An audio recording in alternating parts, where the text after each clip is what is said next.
All right, guys, we're back. I still have my bat. As a reminder, as a refresher, I'm going to put it up again so people don't freak out when they see it. There it is. Another shot at the picture of the dudes from the Warriors. These are the baseball gang and the Warriors. I put it at the bottom. I'm not Alphaba. And for anybody else with wise ass comments, I'm not Yoda either. I'm not Piccolo. I'm not Gumby. But he's melting. No, I'm kidding. Yeah, I am slowly melting in this thing. It's starting to harden. I don't know how you women do this with the stuff on the face. Just cake on this makeup. But yep, we're here now to continue our Halloween. Well, we're starting our Halloween conversation. The stuff that we just did a second ago wasn't very Halloweeny, but here we are combining our love of Halloween and wrestling together. I just put more goop on the goddamn bat. And now it's time. Let me click the button here to do the best and slightly worse of Halloween Havoc. Mm-hmm. So there have been, again, 16 Halloween Havocs, 12 held by WCW from 1989 to 2000, and That's the four, ones that we acknowledge. Go yeah, ahead. and And then the four four bastardized ones. Go ahead. WWE NXT brands from 2020 to 2024. It's heart wrenching. Okay, now, I picked the best and I picked the worst, and we'll talk about them. But I do have an underrated one from the NXT that I think we should talk about. Now, this is your personal list here, or you found this online? I found it all online. Nice. So nice. we'll discuss it. Let's go. Let's do Okay, it. so let's talk about the best. Okay. Okay. So it's all gonna be okay. Go ahead. Let's talk about the best. Okay, so What is some of the best? Oh, the you just reminded me. I first- gotta turn this off. the first one that is the people think of often when they think of Halloween Havoc. They think it's one of the best matches of all time, not just of Halloween Havoc. It was a really great match. People like praise this match a lot. You know what it is, folks. And you can talk more about it. But it's often called one of the greatest matches in WCW history. It was technical, high flying. Oh, I had everything. And it ended up with Hard-hitting. someone winning the WCW World Cruiserweight Championship. This was 1997, Rey Mysterio Jr. versus Eddie Guerrero. Do you agree? It's one of the best matches. Of course. There's actually more to the stipulation. It was title versus mask, which is another aspect that people I don't think people know this, but I think there's a good majority of people who remember that at one point Rey Mysterio was unmasked in WCW, but I don't think people understand the trials and tribulations that led to that. And it culminated at Halloween Havoc in that match. They were unmasking luchadors left and right. And the ultimate luchador to get unmasked, what they wanted to do was Rey Mysterio Jr. And there were a lot of people behind the scenes not happy with it. There were some people that were for it, some people against. I think it was Scott Hall that told them, "Why you got a mask for? You pretty." But yeah, so I think Ray told this story publicly, so now we can share it here on the show. That was supposed to be a title versus mask match where Ray was losing. Originally, in the build to that pay-per-view match, Ray was losing his mask. When they walked into the building in Chattanooga, he was losing that match. And he was going to lose his mask. And he wasn't happy about it all day long. And then about an hour or so before the event began, they changed the finish. And he was going to win the title and keep his mask. They still did a tease. If you watch that match back, Eddie destroys the mask, but it still covers most of the face, a la Dr. Dr. Wagner Jr. the other night. Ah, so that's where the inspiration came from. Because you were saying it now, and I was like, we just saw that happen. I believe Dr. Wagner's gear for that night was a tribute to that match because it was the purple with the silver on it. So I think we'll talk about that in the next segment when we talk about being dressed as what was he dressed as? Phantasmo or the Phantom from the movie. Yeah. From the Phantom, yeah, the Billy Zane movie. Yeah, that was the whole idea.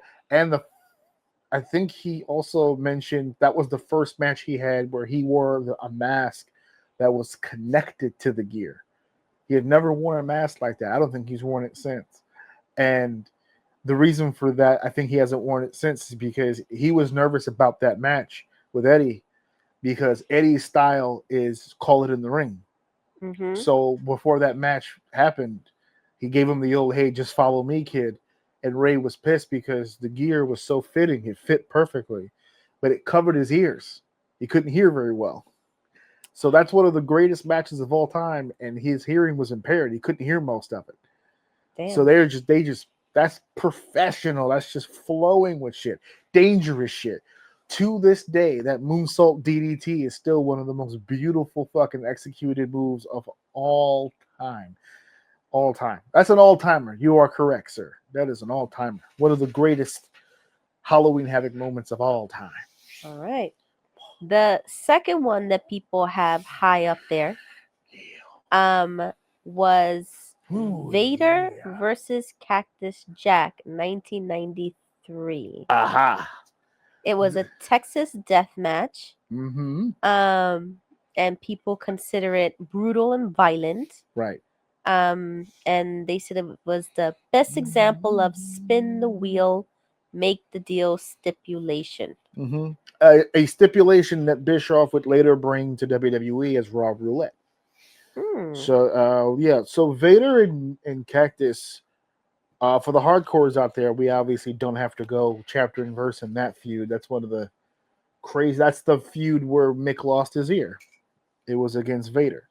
That was the one where he does the What? Cactus used to have this spot. It's an up and over spot with the rope, where you throw Cactus over the top rope, but he keeps rotating.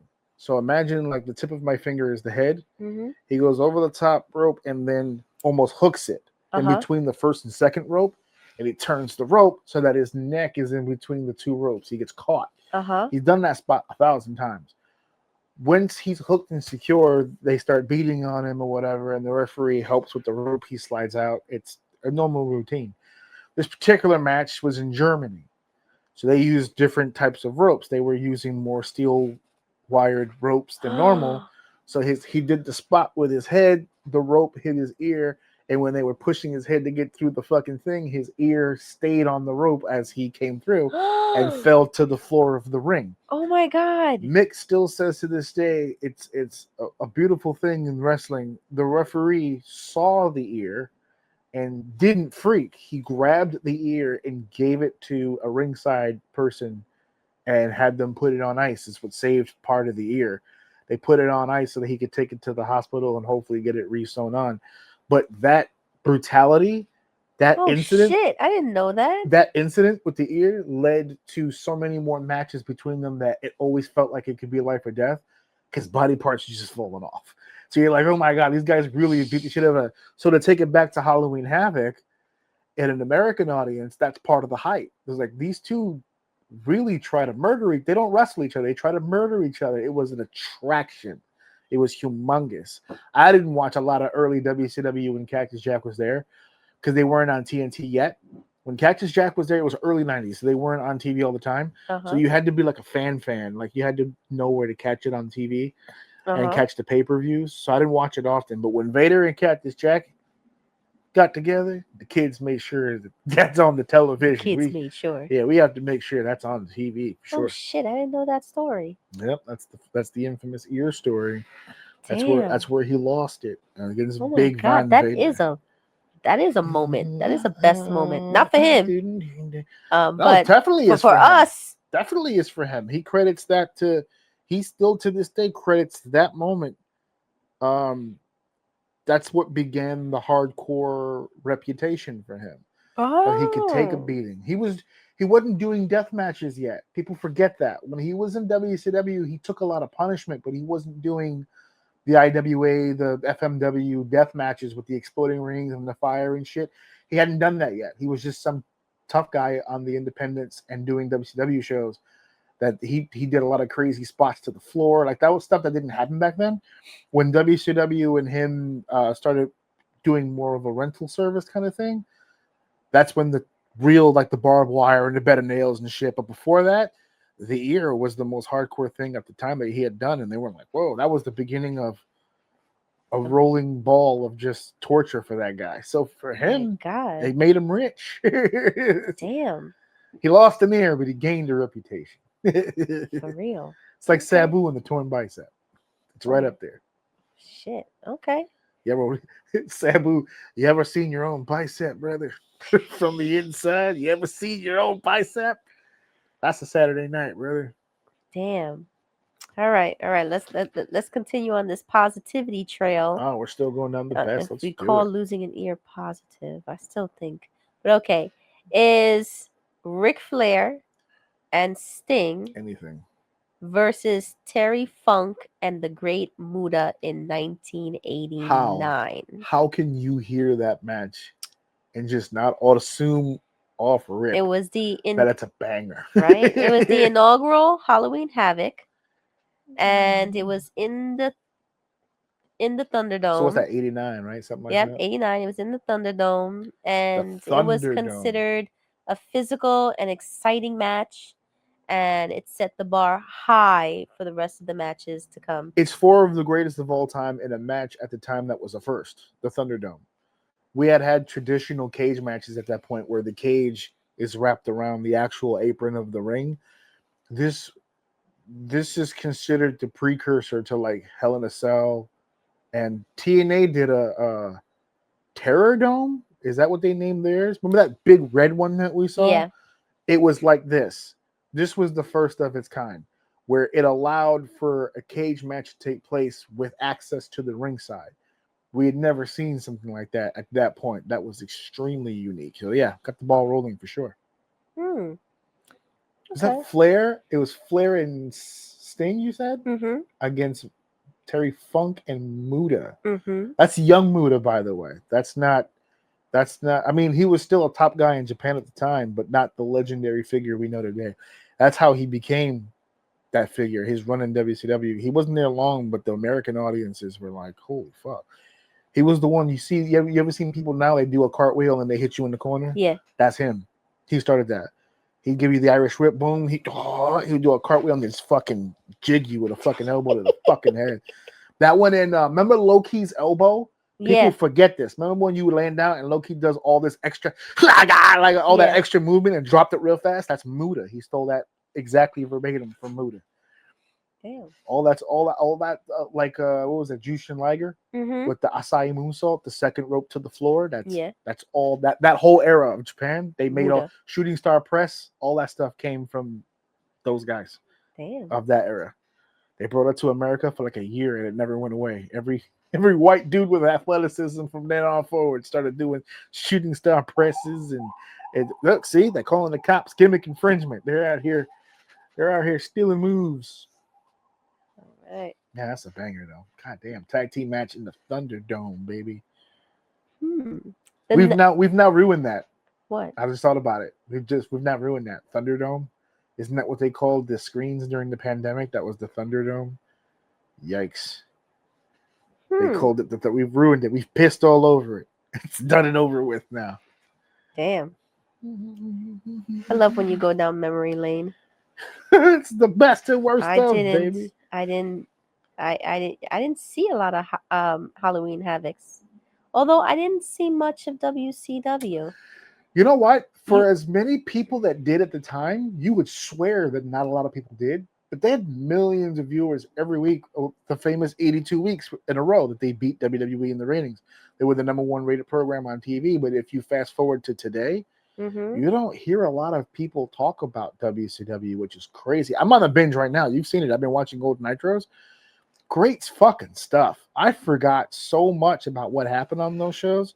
It's fucking crazy. At the time, heat of the battle, Attitude Era, WWE versus WCW, everybody was all over it. But now, 2025, ECW got 2 one-night stands. We didn't get one WCW reunion show, not once. Damn. Not once. It is what it is. It's Bishop's fault. Okay. So the next one WCW? is, and this one kind of underrated. Underrated. I like this. You know, where we headed. But like people this. are still considering it a great one. You might disagree. It's a biggin. You might disagree. Let's see. I might. But 1997. Halloween. Oh, Halloween Havoc. Okay. You want to guess? No, keep going. Okay. Macho Man Randy Savage versus Diamond Dallas Page. And that was the night Macho made a fucking star. That was actually no. Let me take that back. That was the blow off for sure, but you could make a strong argument that DDP and Macho had uncensored before that was a star making situation for DDP. DDP to this day still says, I don't become world heavyweight champion without the Macho Man. That was one of the best feuds in WCW history. Because it says it was a Las Vegas sudden death. Yes. Last man standing match. Mm-hmm. A lot of words, word salad, Uh-huh. but it was an no disqualification last man standing match. That's all that it really was. Okay. But a lot of words, a lot of verbiage. But Macho was one of those, when those WWE guys left WWE and went to WCW, the Hogans and the Hacksaw Jim Duggins and even the Mean Gene Okerlunds, like when WCW started buying all that talent, Macho Man was, I'm telling you, he's the only WWE guy that went to WCW and said, oh, there's a whole plethora of new guys that I've never wrestled before. Let's have some fun with that.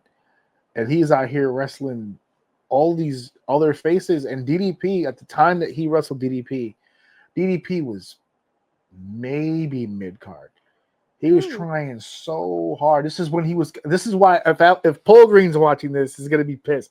This is when DDP was walking out to the ring and with his ribs taped for like months, because they were working this angle that he was this blue collar tough guy, and he never calls out sick, never takes time off from an injury. So he injured his ribs in a match, and then for like several months, he just constantly had his ribs taped because he wouldn't let it heal, because he kept taking bumps and he kept wrestling matches and all that. And then it was the Macho Man. Well, it's definitely described as he's the everyman underdog who clawed his way to the top of WCW through grit and perseverance. High five. They called it emotional and personal. That match. Was it emotional and personal? Well, also take into consideration DDP's gimmick change when he went from I forgot what the fuck his name was before. The Diamond. It wasn't the Diamond Stud. That was Scott Hall. I think it was just Dallas Page. I don't think he did the Diamond thing yet, but he had the Diamond Girl with him, which was his actual wife.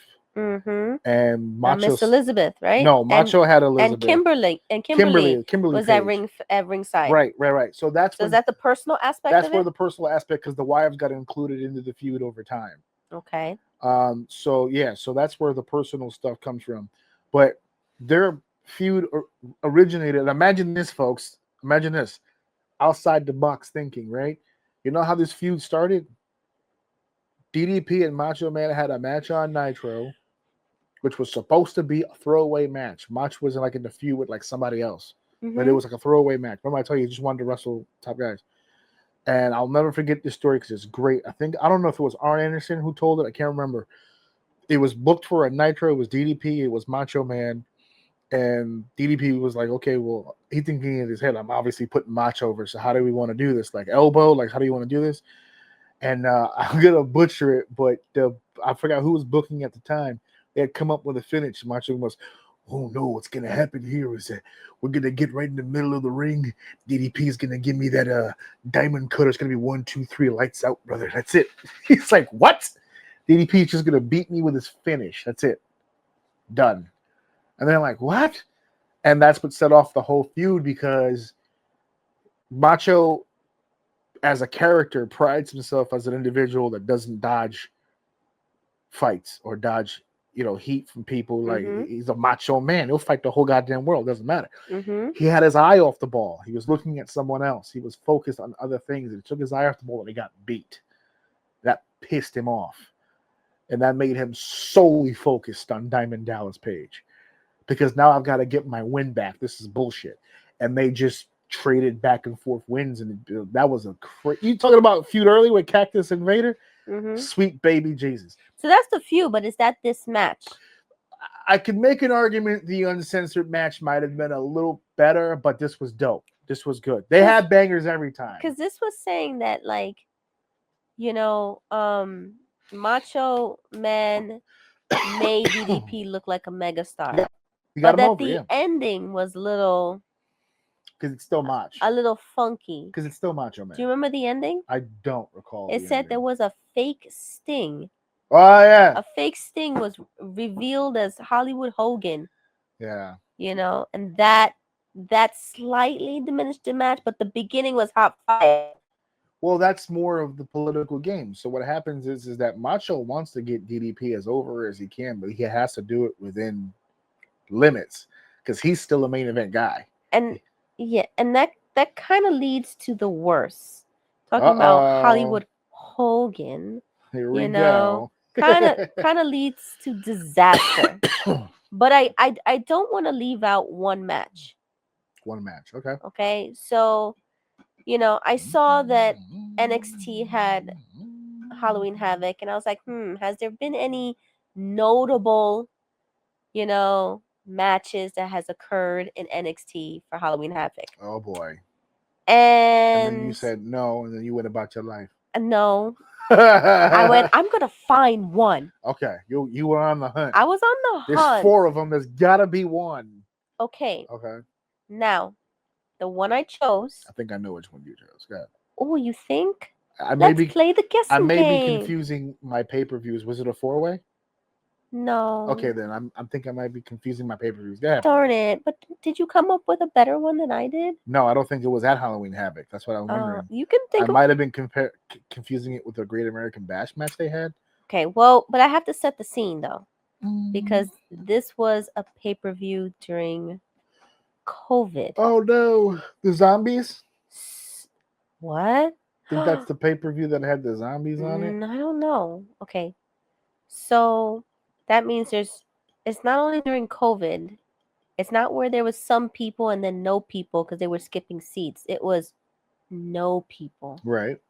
Okay. Completely empty. And you so found a good match and then a completely empty pull off room. a match, a completely empty room. I think an honorable mention. Okay. Should go to drum roll, please. The big reveal. Okay.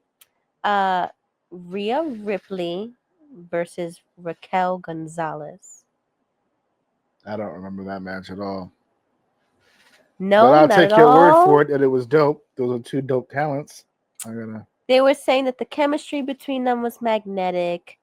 That best every friends, move, roommates. They had all the time in the world to they put were that hitting match each other together. for real. Yeah, of course. That's what you do when you wrestle your best friend. And that when you saw the match, you were like, you know what? Maybe if this is female wrestling right now, and this is where we're headed. Future. Yeah, if this is exactly. They looked at him like, you know what? This is the future. Then this is good shit. Yeah, run that bitch back. This is a different Raquel and Rhea now. It is. It is. It's not the same. Run that back. Although Raquel is still hitting her and not holding back the punches.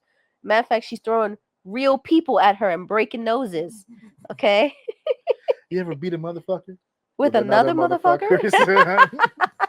That shit is an amazing strategy. So that was an honorable mention. Fair. Okay. Now let's get to the shits. Uh-oh. The worst of Halloween Havoc. The worst of Halloween Havoc. And hands down, number 1. Shittiest match.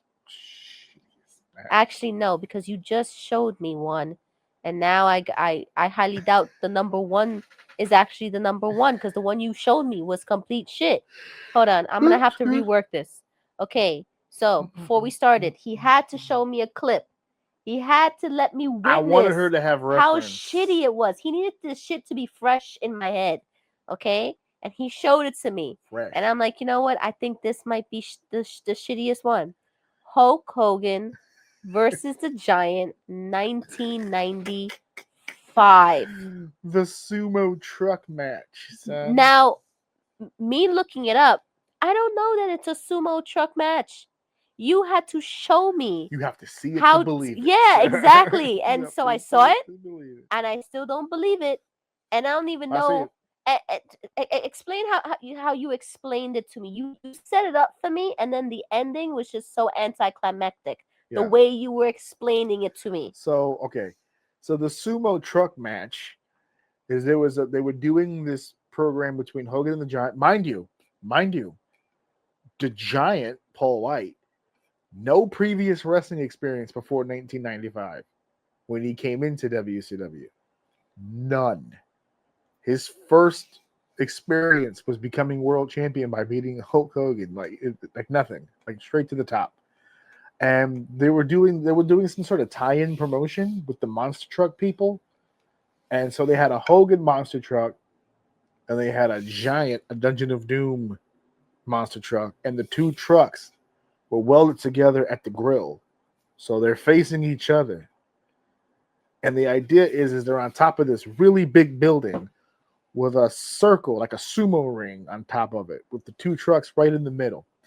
And the idea is that the two trucks are going to push each other in any direction they can get them to push.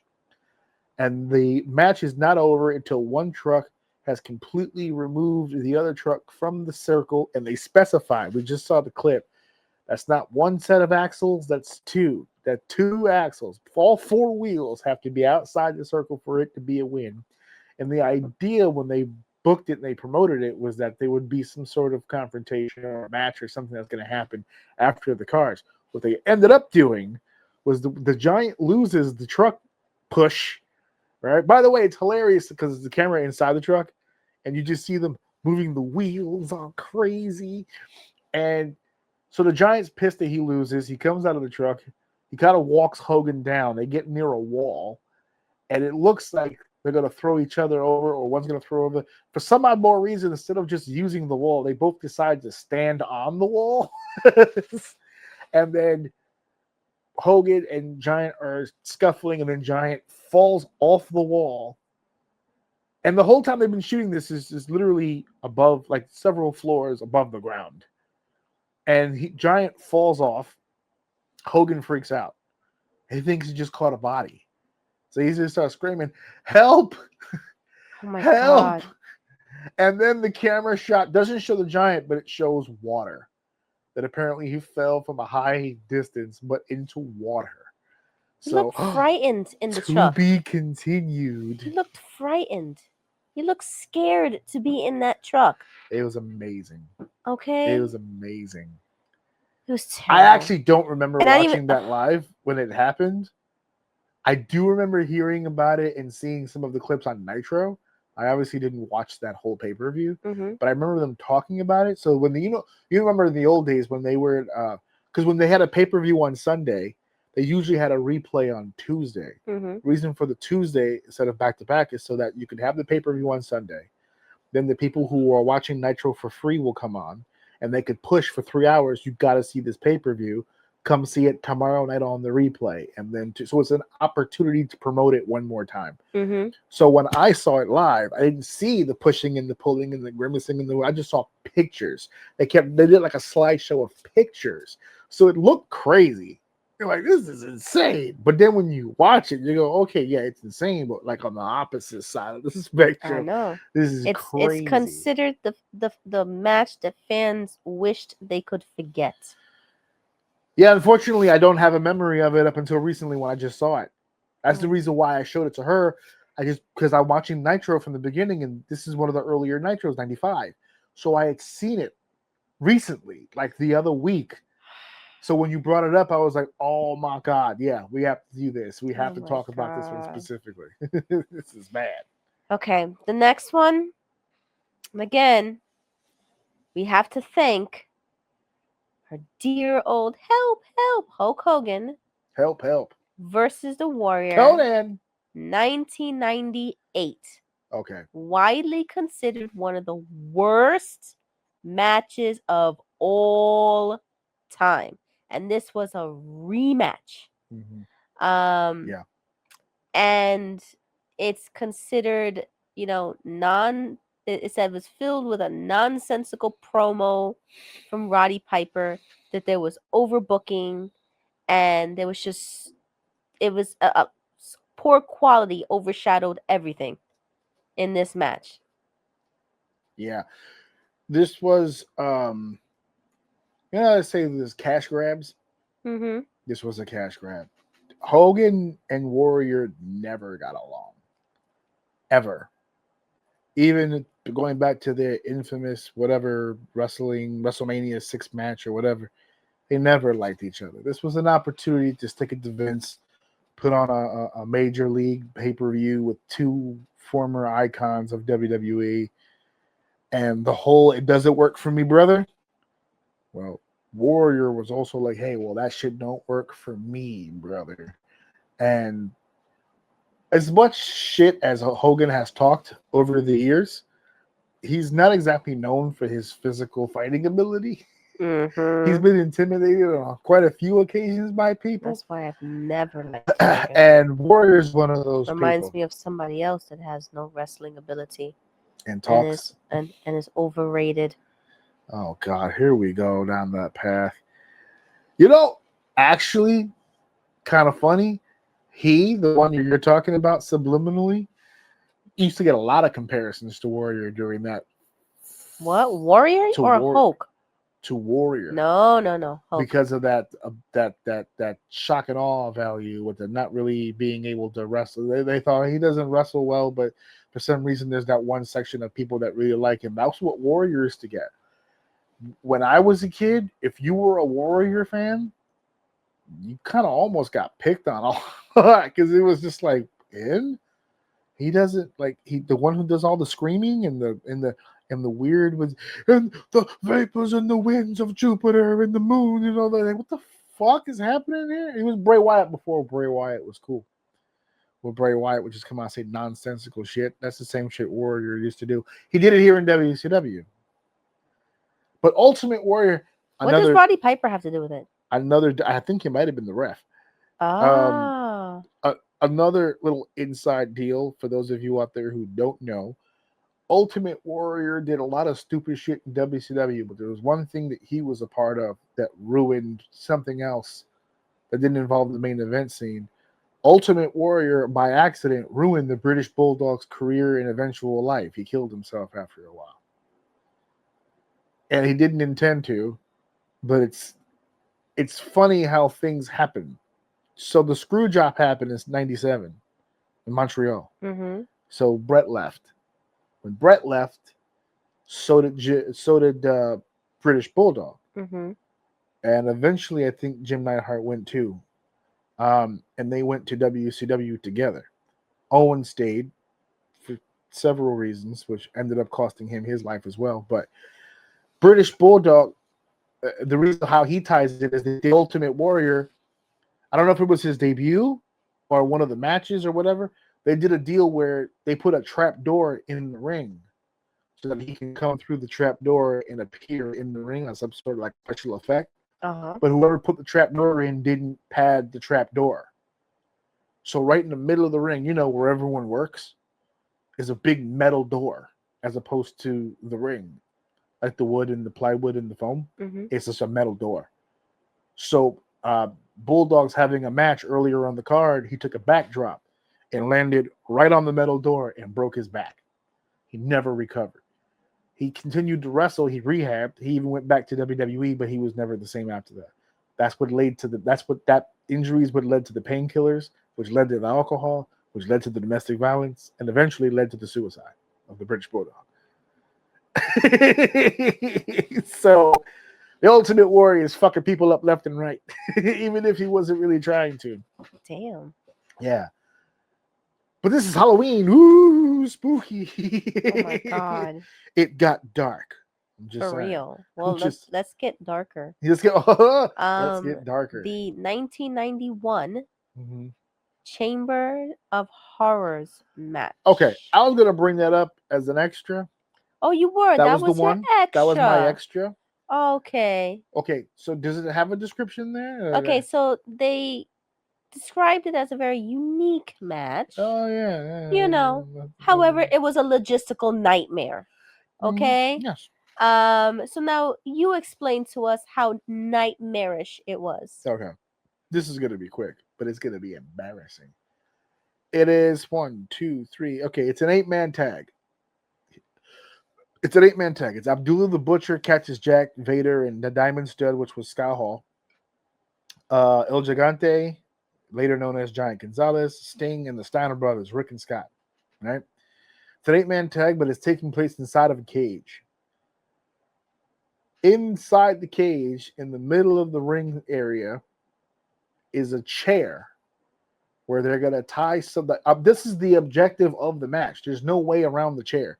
The only way to win this match is to place one member of one of the teams into the chair, strap him down, put the halo on his head, and then another member of the team go to the corner of the cage, pull a lever, and electrocute that man who's in the chair. That's the basis of the match. It's Chamber of Horrors. That's the whole objective of the match. There's no way around the chair.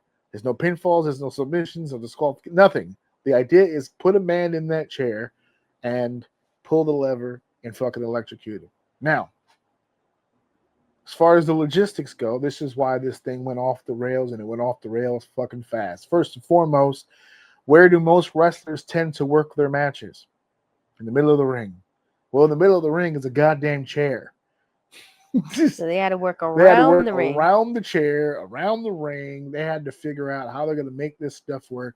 This was not designed for wrestling, as far as wrestling holds or moves. So they just had to fight. That's all it really ended up being. Now, before we get to the electrocution, the biggest fumble of the whole match, which is hilarious. Abdullah, Cactus, Vader, and Diamond Stud are the heels. They're the bad guys. The other team are the baby faces. Mm-hmm. Toward the end of the match, the heels had overcome the baby faces. They put Rick Steiner in the chair. They were preparing to strap him. Abdullah the Butcher was attempting to strap him. Rick was trying to fight him off. It's a struggle. Cactus, being wise, he goes, I think Abby's going to win this fight. So when he gets him in the chair, I need to be ready. So Cactus heads to the corner of the cage so that he could pull the lever. Remember I just said the chair was cumbersome and in the way? Mm-hmm. Okay. The lever was not cumbersome and was not in the way. In fact, did it keep flopping? It was midway up the cage.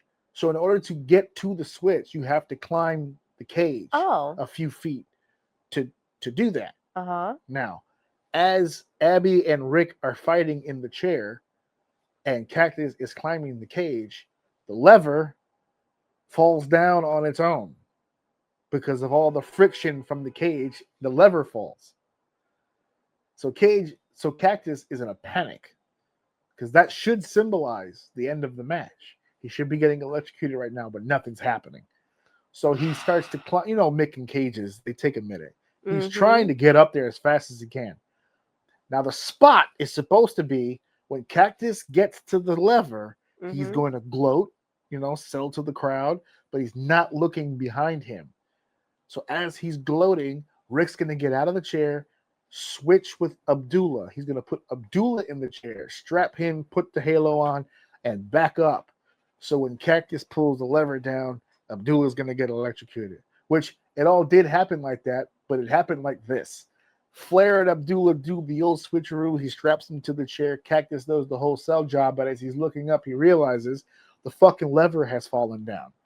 So he panics. He starts climbing the cage. So now he's not looking at who's in the chair. Luckily for him, Abdullah's in the chair, but he's not set up right. Not all the way, not yet. But he's got to pull the switch now. He can't wait because it's already down. So he literally, this is on camera. He pulls the lever up, gives it a second, pulls the lever down. And when he pulls the lever down, they shoot off the pyro in the ring. And the halo lights up. And what makes it look crazy is that the cage lights up. For whatever reason, instead of just the halo area, like an electric hair, like in the movies, the whole fucking thing lit up. So everyone who's in the cage, who's on the floor, is now just a few feet below exploding shit. And they're just, what the fuck? They're just, Jesus Christ. Everyone almost died here. It was amazing. This could have been a major casualty live on pay-per-view. So they said, never again. Until TNA tried to recreate it with their electric fence, and that didn't go well. We don't talk about that. No. I don't know. Is there any other matches that you would consider the worst? Or did I do a pretty good job choosing the top three? You had a pretty good list. A match that was good, but was used in the worst situation Mm-hmm. started the end of WCW. We talked about this, remember? 1998, Halloween Havoc, Goldberg and DDP was a great match. It's wildly considered one of Goldberg's best matches ever, Mm-hmm. but it started the end of WCW. Even that is on the DVD, The Fall of WCW, though everything's going great. The ending of that DVD starts with that match. And the reason for that is because Tony Khan, if you're listening, the pay-per-view time slot at the time is fixed. You got to get your time in. You can call to get an extra 10 or 15 minutes if you need it, but you got to call. You can't just go over your time. They went over their time with no call. So they do Goldberg's entrance. I remember watching this live. I bought the pay-per-view. They did DDP's entrance. He's the challenger. They did Goldberg's entrance. He was the champion. They were the main event for the world title. They get into the ring. They're doing introductions. They ring the bell. They tie up. And the fucking pay-per-view goes black. Just like that. I'm not exaggerating. They tied up and the whole screen went black. And then you got color bars, and then you got the pay-per-view menu that comes up. Thank you for watching, whatever. It was over. And everyone went, what the fuck just happened? Now, what they don't tell you on the DVD is that, remember what I told you, there's a replay on Tuesday. So on Monday, they do their thing. They promote, hey, check it out. But they fucked over paying fans. So the main event of that Nitro was the main event of Halloween Havoc. They replayed the match on Nitro. That was the beginning of the end because now Time Warner has an issue with the company for because that wasn't the first time they've gone over, but they never gone over that bad on a pay-per-view. It's always been Nitro or Thunder or something. So they got sick of the shit. And that was the beginning of the end of the deterioration of that relationship. It didn't happen right away. It happened over time. What was that, 98 when that thing happened? But sour taste. They didn't go under until 2001, but by then they were already being looked at as like around late 99, early 2000s. They were trying to dump the program off the network. They were done.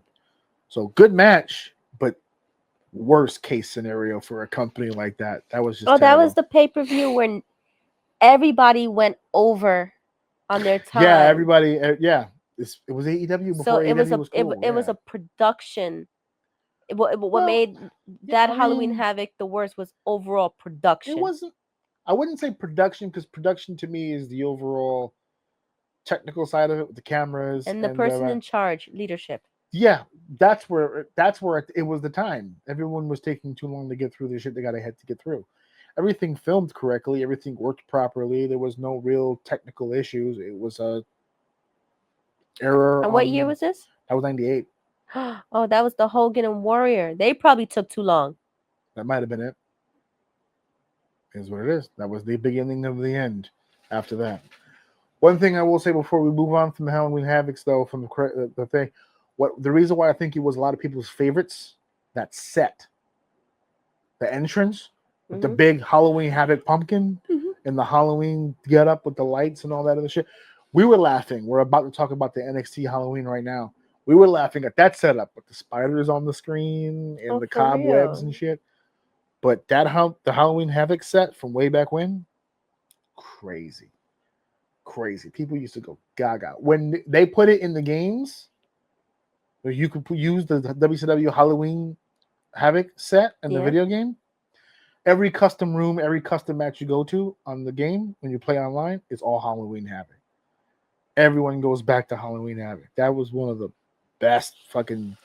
that one, and I want to bring the fish hooks back. The backlash fish hooks that moved. WWE used to have, the WWF at the time, the pay-per-view backlash, they used to follow WrestleMania, they used to have these big giant fish hooks that moved like that. They swung back and forth during entrances. I'll show you after we record this. It was crazy. I want that back. There's a couple of them I'd like to have back. We'll see. But that's the best and worst of Halloween Havoc.